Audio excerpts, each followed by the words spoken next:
sounds very egotistical, but it's somewhere like 26, 27 countries, 20 different, over 20 languages, I know that. And here they call it Skugenlöring. Better? Sweden, you could have been kind, come on. Sweden they call Specialeslarling. And in France, you won't know whether I'm correct or not, but in France they call l'apprenti d'Arlouan. With every book you get a piece of smelly cheese.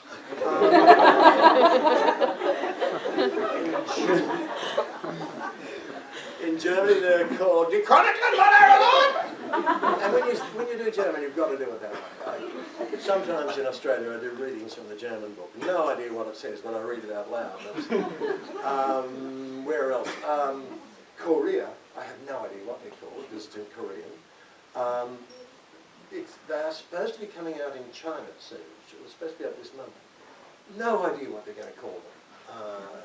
I have heard a rumour they're going to be called the Yin Yang's Wu Wang, but I really don't. And it was just the most wonderful, wonderful experience for me, going back to that first book that I typed up. I actually tried to find out where Diana is these days to thank her. I've been unable to track it out. Probably my wife's pleased about that. But every now and again I remember something, and I do get a little touch of fear when I realised about 2 months before I heard that the books had been published, or were going to be published, I decided to give up. And I had another book that was an adult book that was rejected. And I just thought, I don't need this in my life anymore. I've got a nice life. I enjoy being a writer. I think I tried. It didn't work. I think I'll give up the dream. And so I decided to give up. And fortunately, my agent, Rachel, is a very lovely, very quiet, very calm English girl. She's my Australian agent. She's English. Rang me. She called me Bobber. Bobber, that's bad. I don't know why she called me Bobber. I think it was Boba Fett. I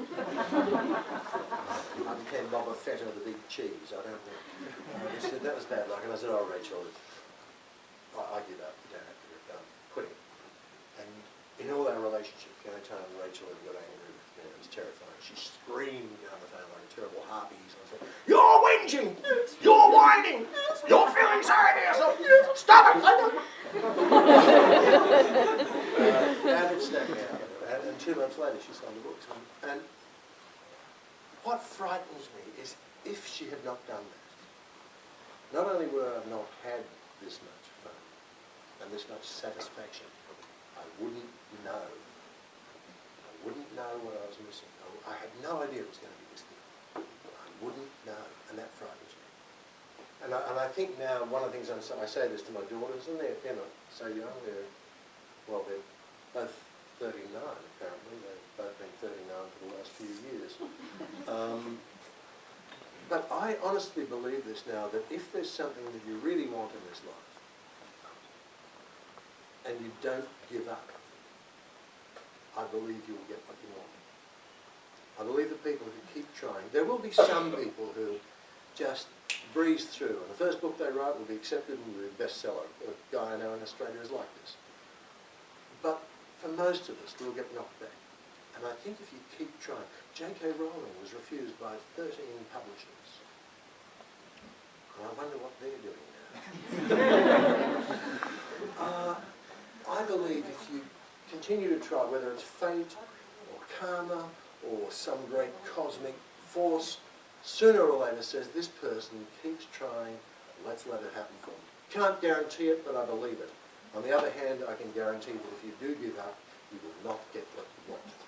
So, if there's something you want, don't give up.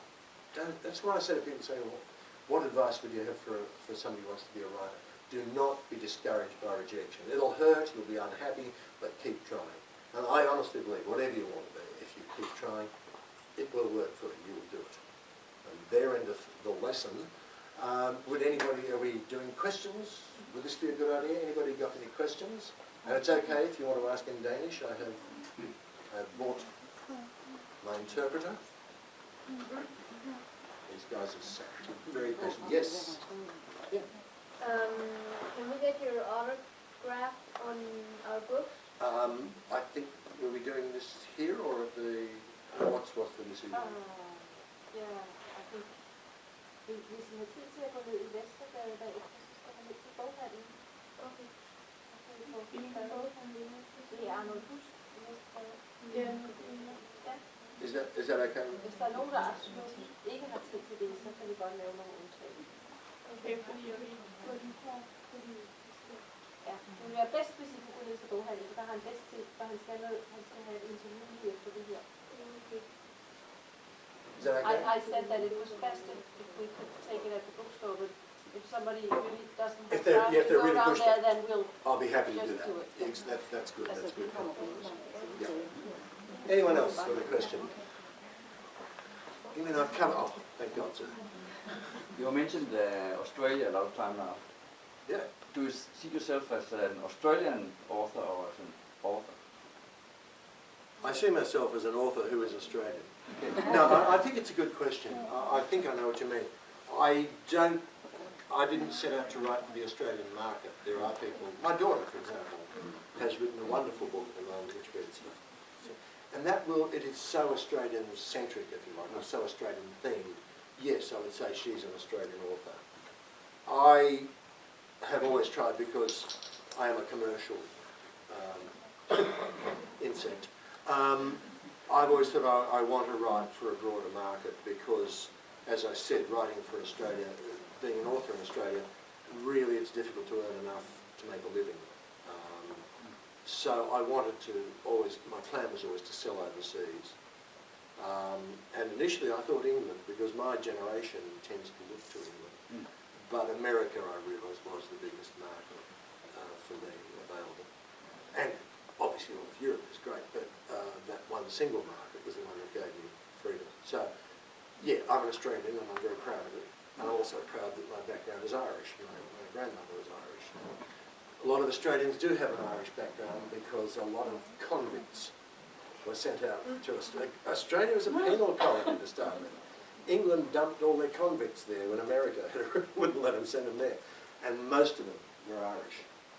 And it's a matter of pride with Australians. We are upside down, so we have strange pride. There's a saying that if you have an ancestor with a scar on his ankle from the chain, then it's something to be proud of. I have. One of my ancestors came out on the 2nd Fleet and he was a convict. Yeah. How good is that?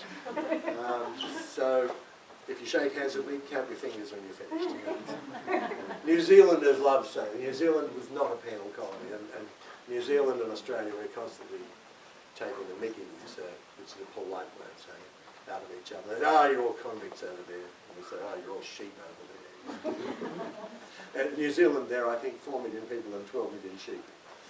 Anyone else got a question? Yeah. I'll try English. Yeah. I noticed you said you have an agent.